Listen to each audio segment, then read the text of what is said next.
Greetings, RCA Dallas. Sorry I can't be there in person. We'll give this a shot here. Physical faith practices and the missing laity. Does technology serve to support the physical faith practices, transmit a religious message that support or aid attendees' behaviors, or does the use of technology by religious organizations serve mainly as a space to discuss religious life, ultimately creating a space for judgment and accountability? The obvious answer is that it is both, but there are interesting effects of both. Social media intended to support attendees rather becomes a space of judgment and accountability, even if an unintended consequence of the technology. Consider the recent backlash of Joel Osteen's technological use of Twitter during Hurricane Harvey. As Hurricane Harvey devastated Houston, Osteen tweeted, "Victoria and I are praying for everyone affected by Hurricane Harvey. Please join us as we pray for the safety of our Texas friends and family."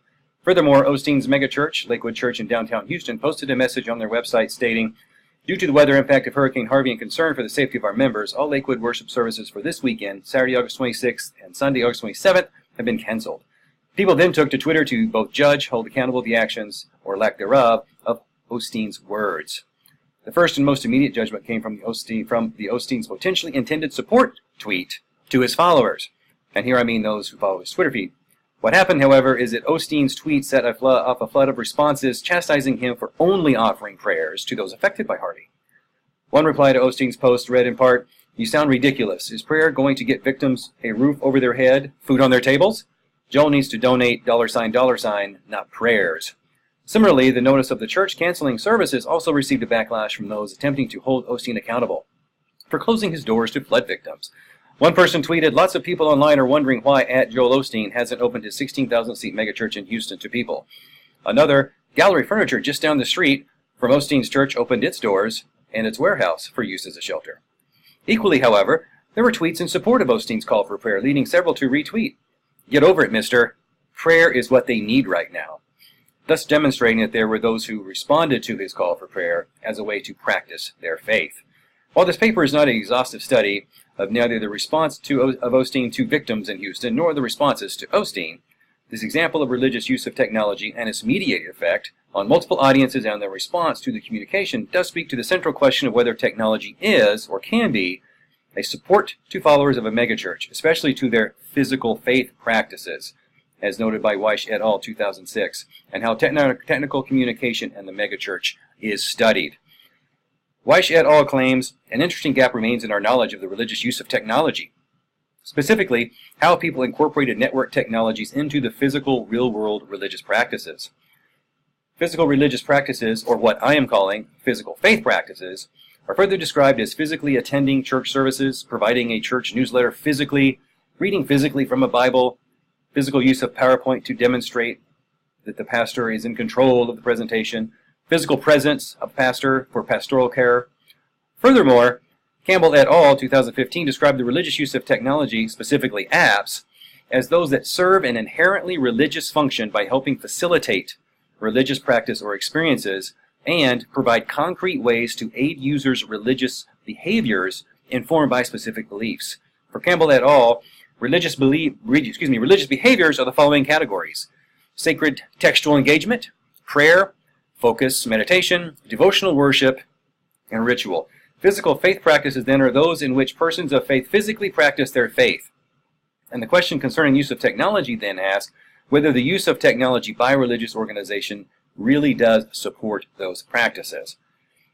This paper focuses on the American Protestant megachurch as defined by Thuman Bird, 2005, as a church with weekly attendance of 2,000 or more. I'm relegating this research to the study of megachurches in the United States. Its limitation is to account for the scope of the current literature concerning technology and its use as provided by the Leadership Network, Hartford Institute of Religious Research, and Faith Communities Today. Recent scholarship into the megachurch has focused on the physical building, consumerist tendencies, megachurch history, geospatial distribution, discourse analyses, as well as architecture. Historically speaking, many pro-technology scholars point to the fact that it was Christianity that led the way to incorporating new technologies as examples of the synergistic relationship between technology and faith. More specifically, the use of ICTs, information and communications technologies, has drawn criticism with arguments that technology mediates the experience and consequently diminishes it. Grincher, Wish, Hayes, and Harville found that megachurches' use of ICTs is primarily used for church management, worship, pastoral care and outreach. Some churches have incorporated fingerprint scanners to register their attendance, and parents swipe an ID card to check their children into Sunday school. Not surprisingly, most megachurches provide Wi-Fi for the laity to access the day's sermon notes, new online Bible tools and apps, tithe, and even access the lyrics to that service's worship songs. Furthermore, Inward Senior 2015 found that PowerPoint, though a simple technology, inhabits the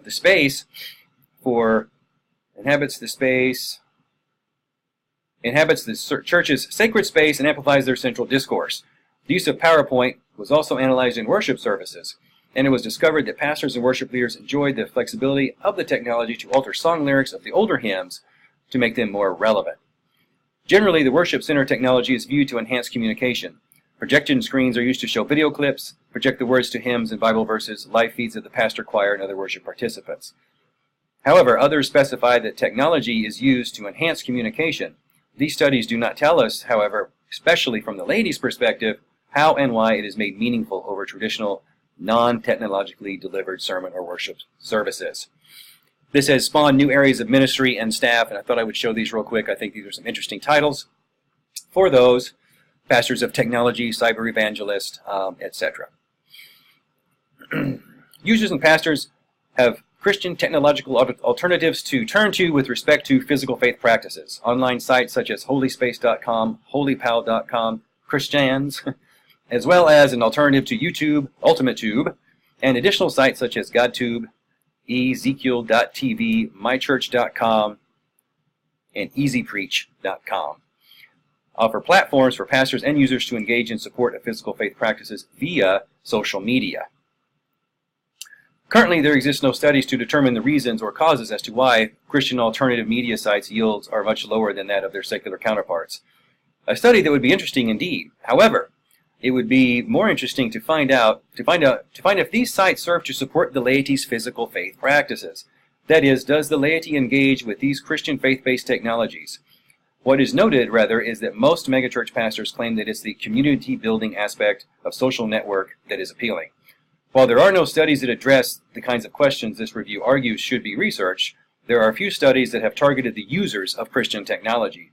Weish and Grinter interviewed 20 American Protestant individuals, 15 women and 5 men, 20 different homes. The researchers spent 90 minutes with each participant, and the questions asked were organized around the themes of material artifacts, routines, and the use of ICTs. Weish and Grinter's overall goal in the study was to study how Christian laity use technology at home to support their faith. Findings in this study revealed that the majority of participants used email, voice messaging via cell phone, and text messaging. The major use or communication of the technology, respectively, was for prayer requests, faith-related outgoing messages, or sending scripture quotes. Though the researchers note that while prayer requests were the most prominent use via email, email was also used for organizing community-building practices such as organizational tool or to coordinate Bible studies.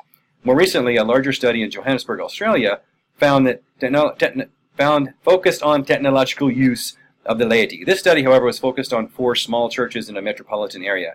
But their goal was to identify the current online technology usage and to create awareness of how these technologies are impacting congregation members.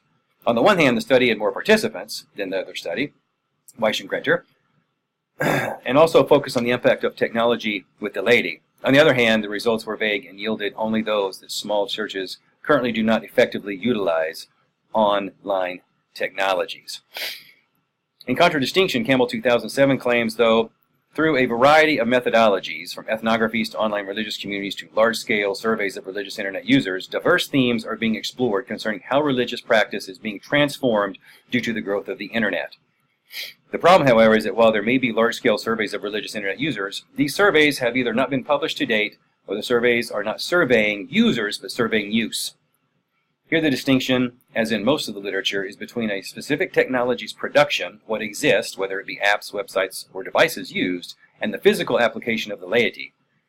How users are utilizing the technology and why. Campbell, Altenhofen, Beller, and Cho of 2014 provided a new methodological approach to study religious mobile applications available on the iTunes App Store. The authors of this study collected information from 488 religious apps, noting them by religious tradition: Buddhism, Christianity, Hinduism, Islam, and Judaism. Their analysis revealed 11 categories identified as a typology for studying religious apps. The first 5 that they use for physical faith practices are noted here. In addition to that, they also noted religious utilities, religious social media, religious games, religious wisdom, leadership, religious media outlets, and religious apps for kids. It is interesting to note, however, that the authors also acknowledge, while our study highlights the primary purpose and expectations for which apps are designed, it does not investigate or account for how users may actually use these apps, which is another important arena for investigation. We agree. Valuable information gleaned from this study does provide a framework for future studying. Apps that are being developed and continuously downloaded provided future sites where research may consider the types of physical faith practices desired by laity. For example, the category with the most apps of the 488 in this study were the prayer apps.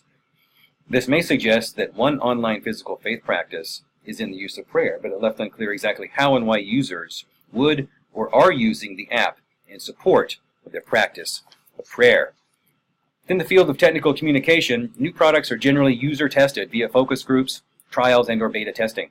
With the ubiquity of social media's purveyance of use in megachurches, it is highly surprising then to see the lack of user-centered research to determine social media's use's correlation to its touted support of physical faith practices. The majority of the literature constructs sentences of the following ilk when addressing usage. Individuals can, users can, people may, individuals post, Christians tell, etc. Most of these statements are followed by general statements as to what the individual group or Christian can or may post in the online social media platform being discussed. However, there is no representation from actual users of the technology to further understand a more nuanced view of the interaction of the technology with respect to individuals' physical faith practices. In conclusion to his essay, Even Satan Gets Likes on Facebook, Vershaw Chris states, technology can be beneficial to religion when it enhances the communal aspects of religion and detrimental to religion when it degrades these communal aspects. While there are certainly other aspects of religion that technology may impact, it would appear that community represents the most important one. However, his claim, while perhaps true, is missing the aspect of the user and his or her interactions with technology, specifically concerning community building. In fact, Vershaw Chris goes on further to say, given the fact the online social networks generally appear to enhance notions of community, it is perhaps inevitable that religious organizations and individuals will turn to them in ever-increasing numbers. Not to judge Vershaw Chris too harshly, but perhaps we should study and research users' interactions with religious technology and move beyond appearances and notions. My claim here is that while there is most probably a communal religious practice aspect to religion's use of technology, there is also a lack of understanding how technology mediates support for physical faith practices. Furthermore, we should study how and why particular physical faith practices are perhaps more engaging and communal than others. After review of this literature, how does one categorize the maelstrom of Osteen's Hurricane Harvey tweet? Or more specifically, Osteen's use of Twitter? One could, and I would not be surprised to see something published shortly, see someone analyze Osteen's tweets and the responses surrounding August 26th and 27th.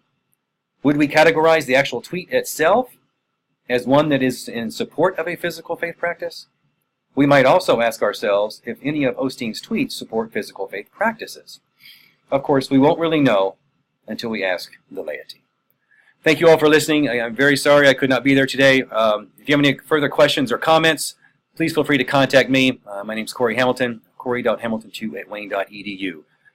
I wish you all a most wonderful conference. Thank you. Bye.